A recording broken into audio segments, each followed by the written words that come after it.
The media is lying to you about Shohei Ohtani. So I'm sure you've all heard the news about Shohei Ohtani's $700 million contract. I mean, if he just does any semblance of investing, he's going to be a billionaire before we all know it. But there's this one story that I think everyone is forgetting, and it's been completely ignored by the media. And this story actually came from ESPN, and I'll read it to you right now on their Instagram. So apparently nearly 85% of the money wagered on the World Series odds on Friday, now this wasn't last Friday, it was actually the Friday before that, was on the Toronto Blue Jays. And this is via BetMGM Sportsbook. So apparently, we all remember the reports that happened on Friday afternoon where Shohei Ohtani was reportedly on a private jet to Toronto. And bettors at sportbooks in the United States and Canada were rushing to bet the Toronto Blue Jays to win the World Series. Now, the funny part about the story, and this is hilarious, so let me just read this out here, is that it was revealed that Canadian entrepreneur Robert Herjavec of Shark Tank was on a private jet and being tracked to Toronto, not Ohtani. Now, I just gotta say, how do you mistake Robert Herjavec for Shohei Ohtani? It just doesn't make any sense. Robert Herjavec is a Canadian entrepreneur, and he's been on Shark Tank. He's very into tech and a lot of cybersecurity stuff. So him and Shohei Ohtani being confused just doesn't make any sense. Now, before I go further into this, I have to say the way this story actually happened is just completely bizarre. So what happened was that Jon Morosi, now he's a reporter for MLB Network and a bunch of other things like Fox Radio. So it's not just some small reporter here. So he reported, and I'll read the tweet from you, and it's on December 8th, 2023. And he reported that Shohei is en route to Toronto today. A representative of his agency, CAA, would not comment when asked about Shohei's travel plans. At this hour, Ohtani does not have a signed agreement with any MLB team. So right when that happened, everyone's phones started lighting up. A bunch of people in Toronto were so happy. Everyone else so depressed. They're thinking, Shohei, he's wasting his time there. I mean, why would he go to a team that didn't even win 90 games last year? And let's be honest, I kind of thought that at the same way, because if he really wanted to win a championship, there's so many better teams. That's not to say that he wouldn't hypothetically won anything in Toronto, because it's baseball, let's be honest. It's not always the best team that actually wins the World Series. It's a team that gets the hottest. And it's not like Toronto were some dumpster fire last year. They were in the playoffs last year. They lost in the wild card round. There's that entire fiasco with them and their manager, not actually managing their pitching staff properly. But what was weird was that just a few hours later, Bob Nightingale, another highly reported MLB reporter, essentially came out completely disputing Morosi's report. Now, he said that Shohei Ohtani is not, in all caps, in Toronto. Ohtani is not, in all caps, on a flight to Toronto. Ohtani is at home in Southern California. Now, this obviously ended up being true, and Ohtani ended up signing with the Dodgers. The interesting part here is, how does Jon Morosi, a really reputable and highly respected MLB reporter, get that information wrong? Now, before I delve into this and the three possibilities about why he could have been wrong in this, I first had to play his apology, because honestly, it's a bit hilarious.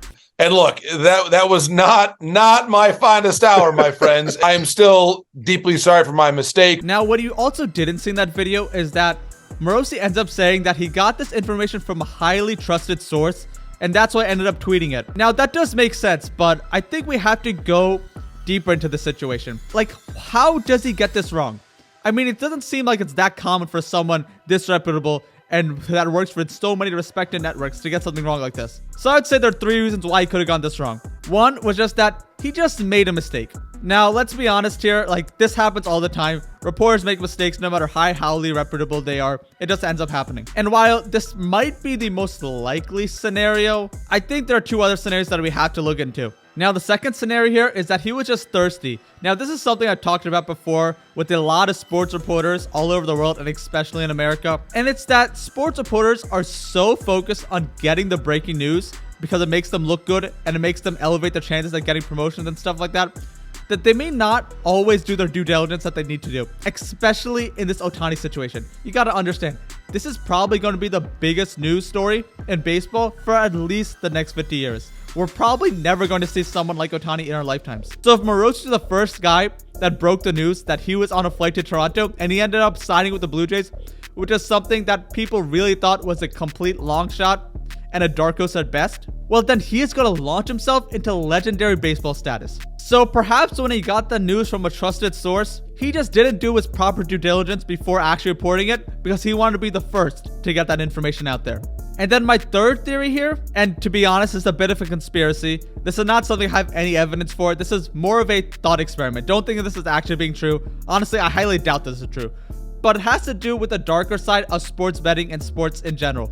Just think of this scenario. Now, let's say this trusted source of John Morosi, let's say he was in a betting ring and he just wanted to boost the odds of, let's say, BetMGM or some other betting book site. What if he purposely gave false information? Or what if he was purposely fed false information from someone else who wanted to essentially skew the odds in order to get a favorable bet? And then he told that to John Morosi, and then John Morosi ended up reporting it. What would happen is what we saw with that ESPN post. People would rush to bet the Blue Jays. Even though I don't really see why, because as I said before, the Blue Jays still, even if they had Shohei Ohtani, don't seem like a team that would actually win the World Series. But nevertheless, you know a lot of people are going to end up betting that, and you know that the odds are going to end up skewing. Because if you know if odds works, it's largely based on public opinion, which is essentially measured through how much money you're essentially putting into one team versus another team. And that, in turn, essentially is going to make a system where the house is always going to win and both sides are always going to have equal risk, whether you're betting for the Blue Jays to win or you're betting against them from winning. And this really shows the dangers of sports betting in regards to sports. Obviously, it's something people are going to do. There's so many illegal betting rings out there, but when you make it legal, you make it a lot easier for so many common people to essentially lose out on money based on some other like insider betting type of mentalities that are happening. And this honestly makes it quite ironic, because remember what I said in the beginning? The people who are actually reported this story, or at least the people who were showing it on social media, was actually ESPN of all things. Now, if you don't know, now I'm sure you all know, but ESPN has actually recently launched a betting site in this November. Now, they ended up partnering with Penn Entertainment to do this. Now, obviously, this creates a huge conflict of interest because ESPN is by far, except for maybe Fox Sports, they're definitely at least one of the two biggest American sports media companies. So this creates a huge conflict of interest, because you got to understand, media controls so much in sports. It controls the way we think, and in turn it controls how much money we make. It controls what we believe, what the news is. So if Adam Schefter just comes out here, and this is something a lot of people tweeted, and he just tweets something completely false. Let's say he tweets that the number one overall pick in terms of betting is going to be, or let's say it's going to be Bo Nix. I don't know why it'd be Bo Nix, even though I think he's a pretty good quarterback. But if that happens, everyone's going to be rushing to bet Bo Nix. And that could create a complete frenzy. And what ended up happening with Caleb Williams would probably end up being the first overall pick, even though I think he's a bit overrated, but that's a story for another day. He'll end up being the first overall pick, and all those people who bet on Bo Nix based on that Adam Schefter report are going to be losing so much money. Now, this is something people have actually accused other reporters of doing so, other big name reporters. Like, if you don't know, Shams was actually accused of this. Now, if you don't know, Shams also has a partnership with FanDuel. Before the draft, he ended up saying that Scoot Henderson was strongly rising in momentum to become the number 2 overall draft pick for the Charlotte Hornets. Now, most reports were saying that Brandon Miller is going to end up being the number 2 overall pick, but when you have someone like Shams say it, it really is going to start make people questioning whether it's actually going to be Brandon Miller, and maybe they might end up putting money for Scoot Henderson. Now, obviously, Brandon Miller ended up being the number 2 overall draft pick, so a lot of people just said that this false reporting by Shams was really had to do with him being sponsored by FanDuel and essentially manipulating the odds so that people lose money and then FanDuel ends up making more money. Now, I wouldn't go so far to say that, because I don't think Shams is going to want to lose his reputation just based off that one bet. I think for someone to actually be willing to do that, they're going to have to be making so much more money, and I don't think that's big enough towards sacrificing your entire reputation and career for.